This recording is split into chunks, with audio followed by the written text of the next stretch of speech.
आगामी अहिल्यानगर महानगरपालिका निवडणुकीच्या पार्श्वभूमीवर मुकुंदनगर प्रभाग क्रमांक 4 मध्ये राजकीय हालचालींना वेग आला आहे. या प्रभागातून ओबीसी पुरुष प्रवर्गातून एकमेव उमेदवार म्हणून शेख मुद्दस्सर अहमद इसाहाक निवडणूक रिंगणात उतरले असून ते अपक्ष उमेदवार म्हणून निवडणूक लढवत आहेत. मुकुंदनगरमधील फकीरवाडा गावठाण परिसरात वास्तव्यास असलेले शेख मुद्दस्सर अहमद इसाहाक हे याच परिसरातील असल्याने स्थानिक नागरिकांचा त्यांना मोठ्या प्रमाणात पाठिंबा मिळताना दिसत आहे.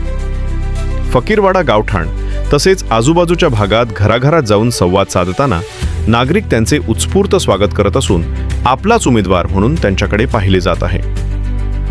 अपक्ष उमेदवार म्हणून निवडणूक लढवत असलेल्या शेख मुद्दस्सर अहमद इसाहाक यांचे निवडणूक चिन्ह फुगा असून या चिन्हाला नागरिकांकडून चांगली ओळख आणि सकारात्मक प्रतिसाद मिळत आहे.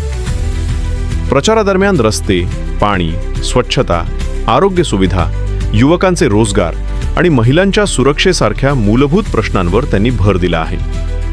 सर्व हिंदू मुस्लिम समाजासह सर्वसामान्य नागरिकांचा वाढता पाठिंबा आणि फकीरवाडा परिसरातून मिळणारा सकारात्मक प्रतिसाद पाहता मुकुंदनगर प्रभाग क्रमांक 4 मध्ये शेख मुद्दस्सर अहमद इसाहाक यांची उमेदवारी चर्चेचा केंद्रबिंदू ठरत असल्याचे चित्र आहे. Bureau report, youth media, Ahilyanagar.